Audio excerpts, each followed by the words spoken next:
Let's get the coach's take on this Seton Hall-Creighton showdown in Omaha Wednesday night. And to do that, we head out to Los Angeles to Fox College Hoops analyst Steve LAVIN, joining us now on Big East Shoot-Around. Coach, Happy New Year to you. What do you think of this Seton Hall-Creighton matchup? Happy New Year to you, John. And looking forward to watching the Pirates and the Blue Jays. Such an interesting matchup for a number of reasons. This is a compelling game. As a fan, you just want to sit back, drink some root beers, have some popcorn, and watch two excellent coaches and teams that are tied together, both offensively and defensively. These teams play with purpose. And no doubt, Creighton, after their loss to Marquette to open conference play, giving up 89 points, they've really tightened the screws defensively, and that's been the catalyst to their improved play and the run they've had of late. We know with Creighton it's about pace, getting the ball off made baskets by their opponents or off their shutouts. They get the ball down the floor, get organized as well as any team in the country. They don't force shots, but they investigate, probe, and look for high percentage shots, whether that's a three or a layup. And that pace this year in particular has been tough for opponents to keep up with because Christian Bishop runs like a deer. We know about Mahoney and his ability to get down the floor. Jefferson as well maneuvers at a very high pace. And so the combination of their ability to shoot threes and run is what separates or distinguishes them from anyone in the Big East and anyone in the country for that matter. They are just unique in the way they play.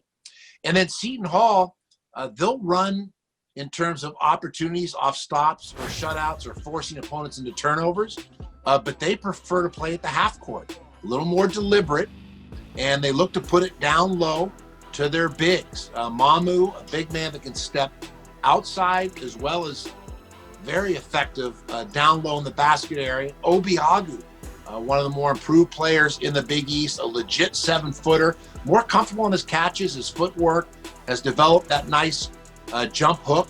Samuel, another inside-outside player. Kevin Willard has stayed with him, built his confidence, and obviously his skill set has improved. He's been tremendous and made significant contributions of late.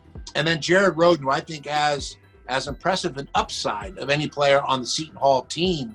Silky smooth, 6'6", reminds me at this stage of his career of Paul Pierce, who played at Kansas, went on to a tremendous career in the NBA. Not saying he's ready for the Hall of Fame, but his upside, the ceiling, is what's intriguing about Rhoden. And if you look, when Rhoden has been productive, Seton Hall wins.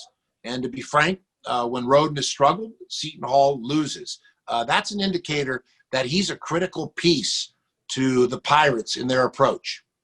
Speaking of critical pieces, you were talking about this Saturday on Fox during the Creighton-Providence thriller, just a 2-point game. Jays pulled it out. Marcus Zegarowski coming into that game had actually struggled, but the Big East preseason player of the year looked the part in that win over the Friars. That said, Steve, I think one of the takeaways from this season thus far is they don't necessarily need Zegarowski to be outstanding for Creighton to keep winning games. What does that tell you? Well, it's a balanced approach with Creighton. We've seen, Jefferson put up big numbers. We know that Balak is capable of getting the hot hand. Bishop has been impressive as well as a big man that runs the floor so well and can finish, take shots he can make, and converts those shots. I think the key to Zegarowski is as he recovers from the offseason surgery, be aggressive, but don't force. Trust your teammates. And he's done that. And that's when the Blue Jays are at their best. He doesn't need to score for, the Blue Jays to be successful. Now, he was, 7 of 13, hit 6 threes this weekend in their impressive victory, but wasn't forcing, was reading the defense. Even that last play where he pushes the ball off a made basket by Horkler, gets it down the floor, draws a crowd of Friar defenders, and then pitches the ball like an option quarterback to Bishop, who was trailing the play and emphatically dunked it, the exclamation point on the Creighton Blue Jays victory.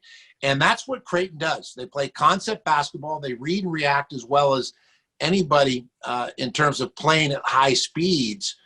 And Zagorowski doesn't need to try and carry the weight, the responsibility from game to game by trying to score, but instead facilitate, set up his teammates. The scoring will naturally come if he's making good judgments and reads.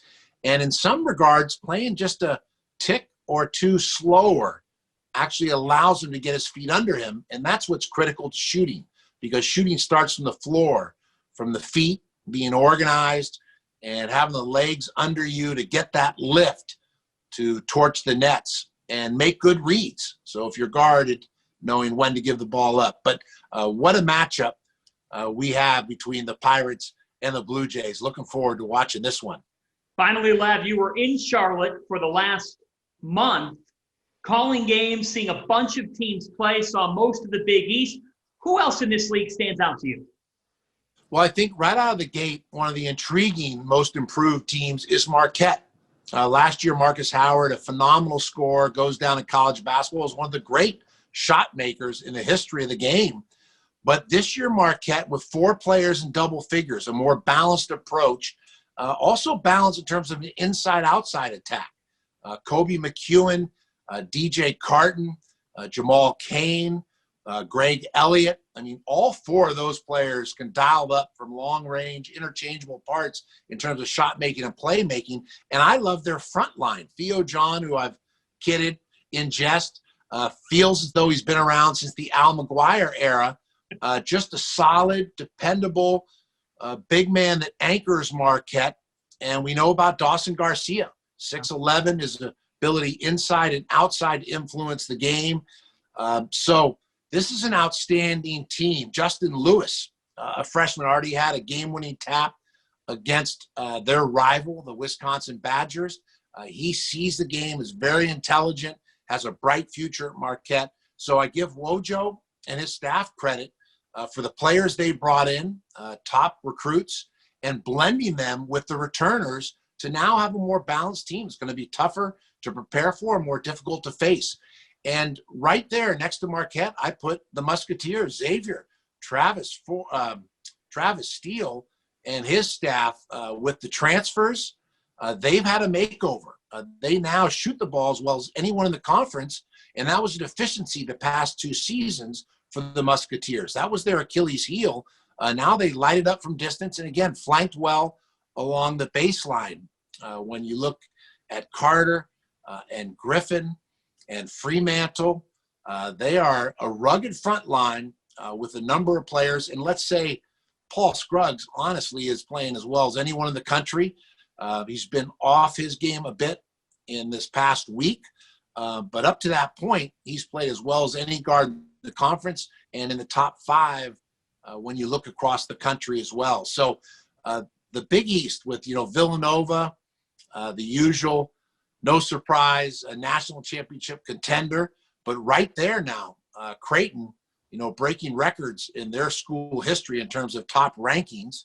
I think currently number 5 in one poll, number 7 in the other. So they're looking to be a high seed.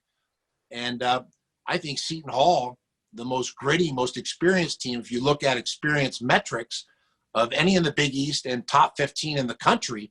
And Kevin Willard, no stranger to success with the run he's had with the Pirates.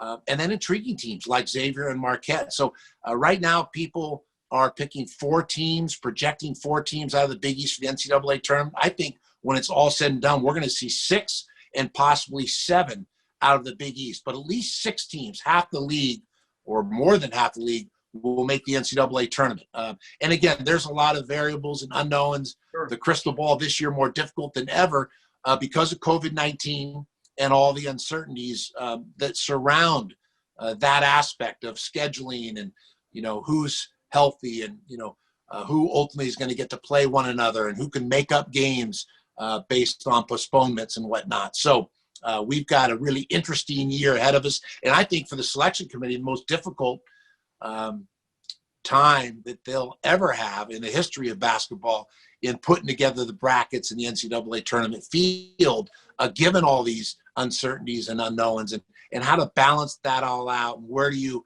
give value, and where do you kind of create some elbow room in terms of exceptions to these unusual circumstances? Well, we know that your crystal ball does not miss a beat, Lav. Thanks for taking the time here today. And catch Steve Lavin on Fox and FS1 with Rob Stone, Jimmy Jackson, Casey Jacobson, and the rest of the gang all season long. We appreciate it, Lav.